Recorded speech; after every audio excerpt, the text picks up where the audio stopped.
Yes, ma'am.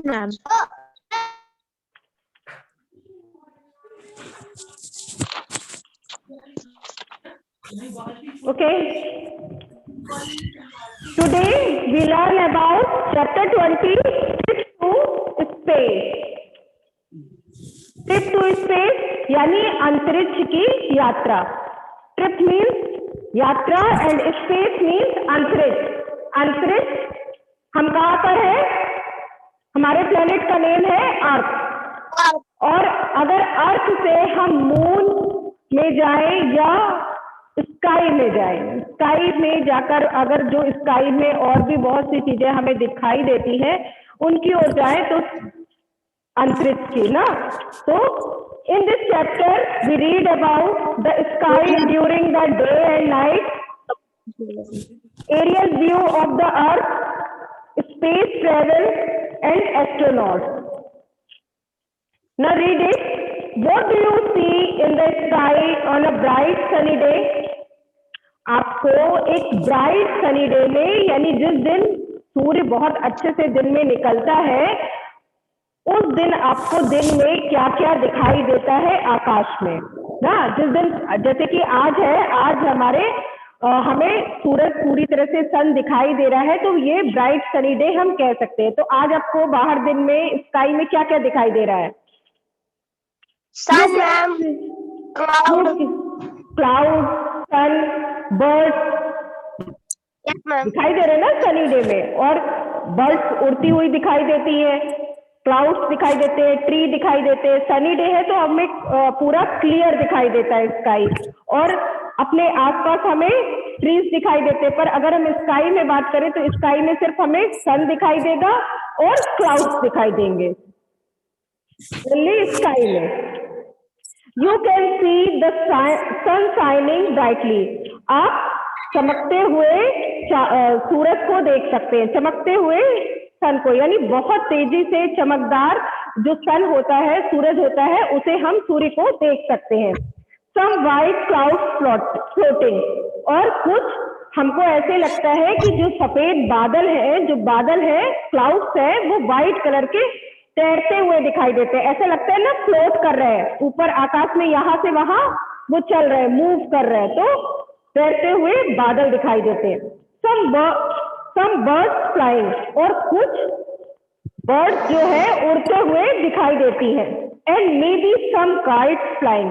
और कभी कभी हमें कुछ पतंगे भी उड़ती हुई दिखाई देती है. दिखती है पतंग आपको, काइट? Yes, ma'am. है आप लोग भी उड़ाते हैं ना. तो काइट अगर हम फ्लाइंग करेंगे तो काइट आकाश में ही उड़ती हुई दिखाई देगी. On a rainy day, the sky has dark clouds. The sun is hidden behind the clouds and nothing much can be seen. और इसके विपरीत अगर हम रेनी डे की बात करें, जिस दिन बारिश हो रही होती है, उस दिन कभी कभी हमें सन नहीं दिखाई देता. वो किसके पीछे छिपा होता है? वो बादलों के पीछे छिप जाता है. और उस दिन क्लाउड व्हाइट कलर के नहीं, क्लाउड डार्क कलर के दिखाई देते हैं. जब बारिश होती है तो आप क्लाउड्स का कलर देखेंगे बहुत डार्क ग्रेइश हो जाता है ना, काले काले से बादल दिखाई देते हैं. और कभी कभी तो हमें सन उस दिन दिखाई भी नहीं देता है, कभी दिखता है, कभी छिप जाता है बादलों के पीछे. तो बहुत ज्यादा डार्कनेस आ जाती है रेनी डे में. Look at the picture in your book. Pics दी है. ब्राइट सनी डे में सन दिखाई दे रहा है और रेनी डे में काफी जो इमेज है, जो पिक्स है, वो काफी धुंधली सी दिखाई दे रही है. The sky at night. और द स्काई एट नाइट, रात के आकाश की बात करें. अभी तक हम किसकी बात कर रहे थे? हम दिन में कैसे हमें स्काई दिखाई देता है उसकी. The sky at night. और रात में हमें आकाश कैसे दिखाई देगा? On a clear night we can see thousands of twinkling stars in the sky. और एक रात में ऑन द क्लियर नाइट, यानी जिस दिन बारिश ना हो, बिल्कुल साफ चंद्रमा हो, मून बहुत आपको क्लियर दिखाई दे, आकाश साफ हो, उस दिन आप अगर रात को देखेंगे तो आपको बहुत सारे हजारों थाउजेंड ऑफ स्टार्स दिखाई देते हैं, आपको आकाश में बहुत सारे स्टार्स दिखाई देते हैं और वो भी चमकते हुए, ट्विंकलिंग करते हैं, यानी वो हमें चमकते हुए सितारे आकाश में दिखाई देते हैं। We can also see the moon, और साथ ही साथ हमें चंद्रमा भी दिखाई देता है। whose shape change every day, जिसका कि आकार प्रतिदिन बदलता रहता है। आपने रात में आकाश में चंद्रमा को देखा होगा, तो कभी तो चंद्रमा हमें फुल मून दिखाई देता है और कभी कभी हमें चंद्रमा फुल मून दिखता है ना, तो हम इसे कहेंगे फुल मून। और कभी कभी हमें चंद्रमा इस शेप में दिखाई देता है। दिखता है आपको इस शेप में चंद्रमा? Yes ma'am. चंद्रमा धीरे धीरे बढ़ता है और कभी कभी हमें हाफ सर्किल में दिखाई देता है ना, कभी कभी हमें हाफ सर्किल में दिखाई देता है। तो इस तरह से चंद्रमा कभी हर दिन अलग शेप में दिखाई देता है, एक ही शेप में हमें चंद्रमा नहीं दिखाई देता है। The moon is bright on a full moon night, the moon is bright and round.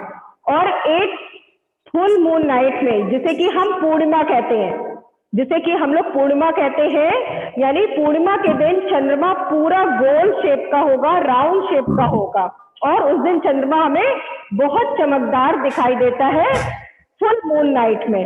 तो ये कौन से दिन हमें चंद्रमा दिखता है? Full moon.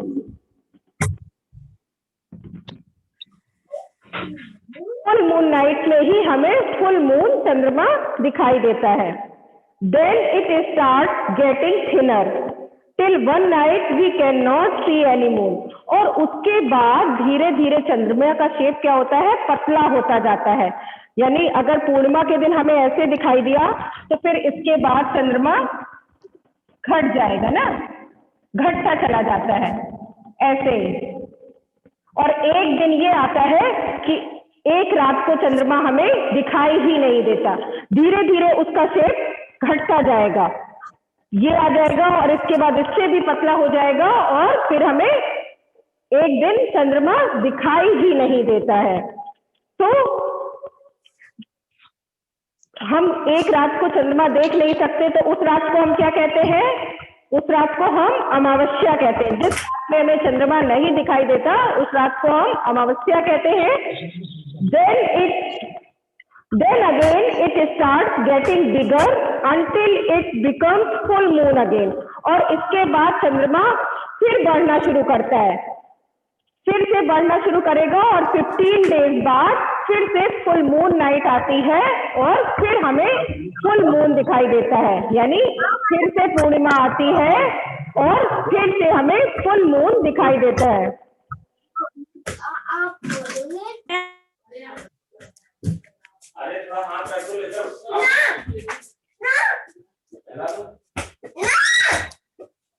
ओके, तो फिर से हमें फुल मून दिखाई देता है। The moon does not have light of its own.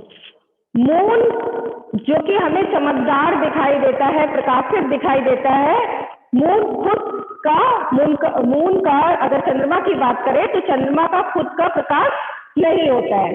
ये किससे प्रकाशित होता है? ये सूर्य से प्रकाशित होता है। ये सन से जो लाइट इस पे चंद्रमा पे पड़ती है, मून पे, उसकी वजह से चंद्रमा हमको ऐसा लगता है कि चंद्रमा से लाइट आ रही है, जबकि वो लाइट किसकी होती है? वो सन की लाइट जब चंद्रमा पर पड़ती है तो चंद्रमा उसी से प्रकाशित होता है। It reflects the light of the sun that falls in it. यानी जब सूर्य की लाइट चंद्रमा पर पड़ती है तो चंद्रमा उसी से प्रकाशित होता हमको दिखाई देता है, जबकि चंद्रमा का खुद का प्रकाश नहीं होता। यानी मून का अपना खुद का लाइट नहीं होती है। मून किसकी लाइट से प्रकाशित होता है? सन की लाइट से। The star have their own light. और जबकि जो सितारे हैं, जो कि स्टार्स हैं, उनकी खुद की लाइट होती है। ओके, जो सितारे, जो आपको तारे दिखाई देते हैं आकाश में, उनकी खुद की लाइट होती है और वो उसी से प्रकाशित होते हैं। But they look small and feeble because they are very far away from us. But वो हमें बहुत कम प्रकाशित दिखाई देते हैं और बड़े कमजोर से दिखाई देते हैं ना, बहुत छोटे छोटे दिखाई देते हैं। जबकि चंद्रमा हमें बड़ा दिखाई देता है। ऐसा इसलिए होता है कि जो तारे हैं, जो स्टार्स हैं, वो हमसे बहुत दूरी पर है। उनकी दूरी क्या है? हमसे बहुत ज्यादा दूर पर है, इसलिए वे छोटे और कम प्रकाशित दिखाई देते हैं। Now look at the picture in your book, stars in the sky. आपको स्काई में जो स्टार्स दिखाई दे रहे हैं वो बहुत छोटे छोटे दिख रहे हैं। सेकेंड पिक्चर में आपको फुल मून दिख रहा है, जो कि फुल मून नाइट में है। And third picture is crescent moon. ये मून कैसा है? Crescent moon.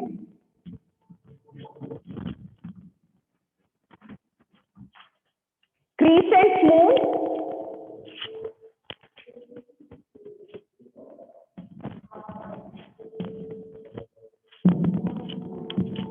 क्रीसेंट मून यानी बढ़ता हुआ चंद्रमा ना। क्रीसेंट मून जो कि चंद्रमा घटता बढ़ता है, बढ़ता हुआ चंद्रमा धीरे धीरे बढ़ रहा है, तो उस मून को हम क्रीसेंट मून कहते हैं। और फुल मून सिर्फ हमें पूर्णिमा के दिन दिखाई देता है, जो कि पूरा राउंड और ब्राइट होता है।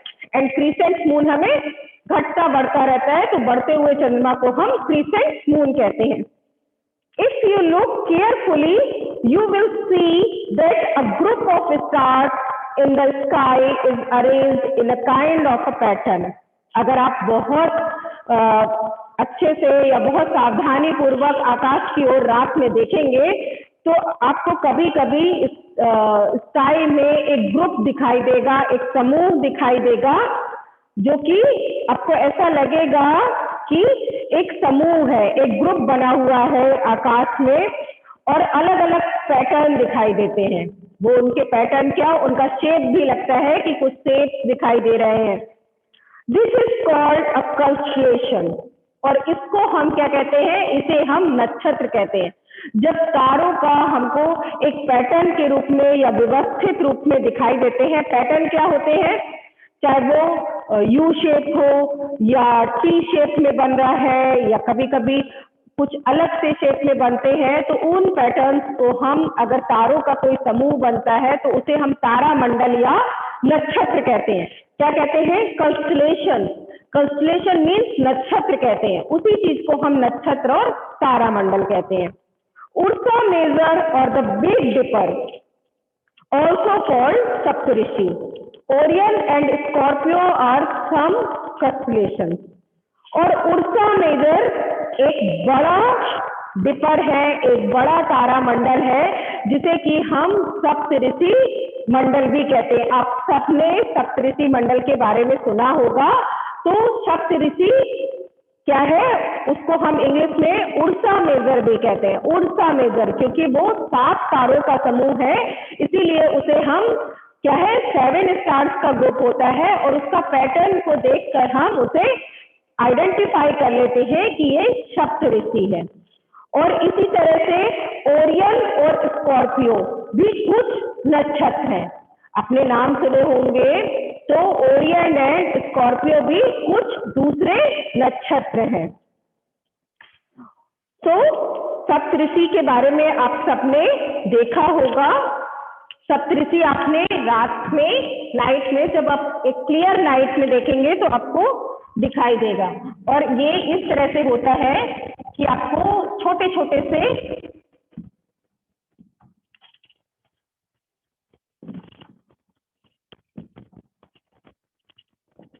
इस तरह से दिखाई देगा।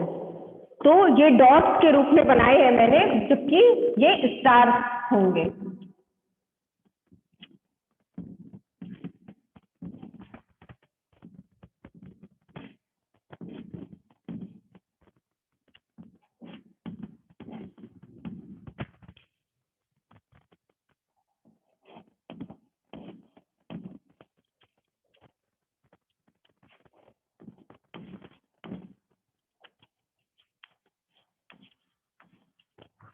अब ये क्या दिख रहे हैं? 7 स्टार्स दिख रहे हैं। बट अगर हम इनको ऐड करें,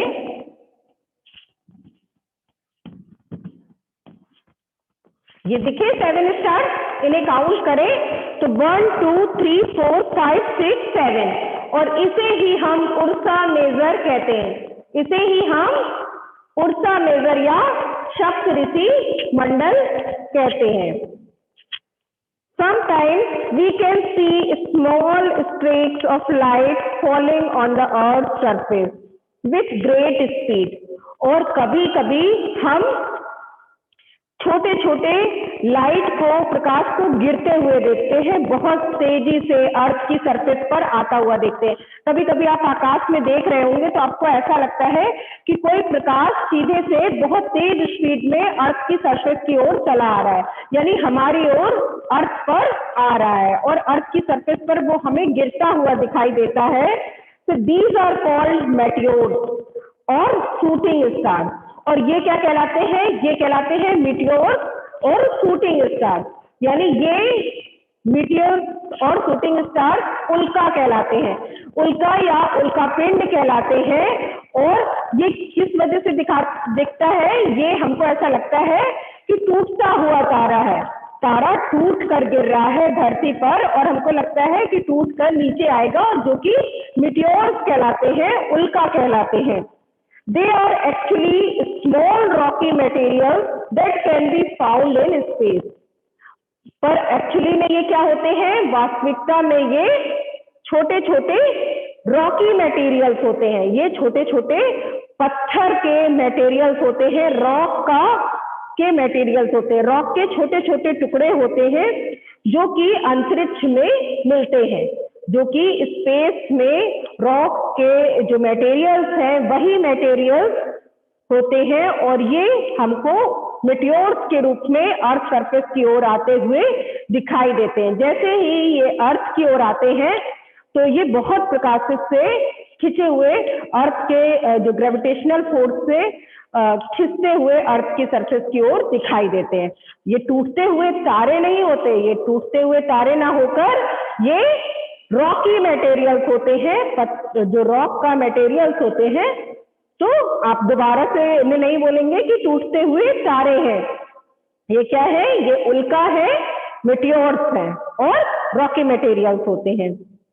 और स्काई में जो बहुत सारे कॉन्स्टलेशंस हैं उन्हें देखने के लिए हम टेलीस्कोप का यूज करते हैं। टेलीस्कोप से हमें आकाश में जो अलग अलग से कॉन्स्टलेशंस हैं, उनके शेप्स हैं, तो वो हमें बहुत इजीली से और बहुत अच्छे से दिखाई देते हैं। We use a special device called the telescope to look at the objects situated far away from us. हम एक स्पेशल डिवाइस, एक स्पेशल यंत्र जिसे कि टेलीस्कोप कहते हैं, उससे जो कि हमसे बहुत दूरी पर ऑब्जेक्ट्स है या बहुत दूरी पर जो वस्तु होती है उसको हम देख सकते हैं। उसके थ्रू से हम टेलीस्कोप के थ्रू से देख सकते हैं।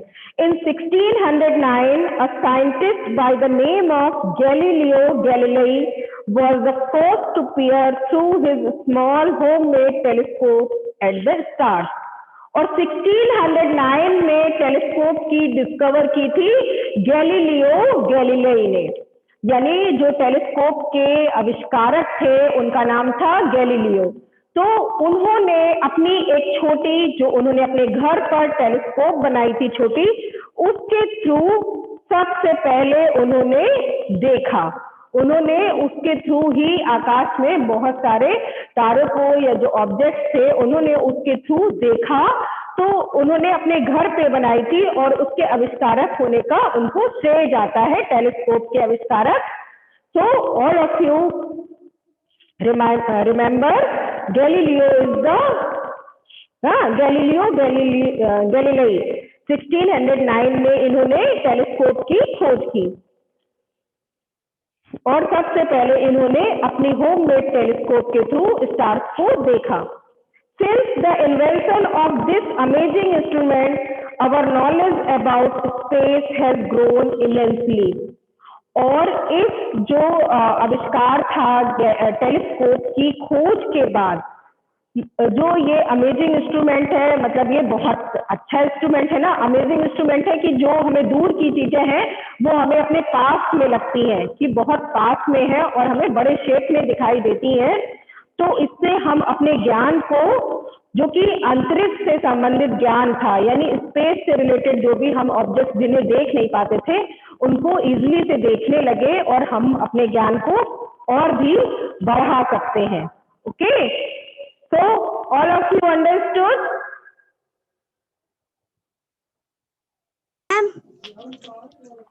Okay, so turn your page.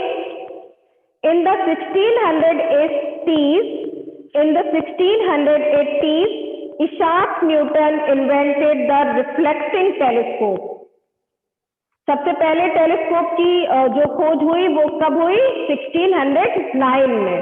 और 1680 में इसाक न्यूटन ने रिफ्लेक्टिंग टेलीस्कोप की खोज की। उन्होंने क्या किया? उन्होंने टेलीस्कोप का जो एडवांस सर्च किया, तो उन्होंने रिफ्लेक्टिंग टेलीस्कोप की खोज की। This type of telescope had a mirror inside that would reflect the image to a focus point.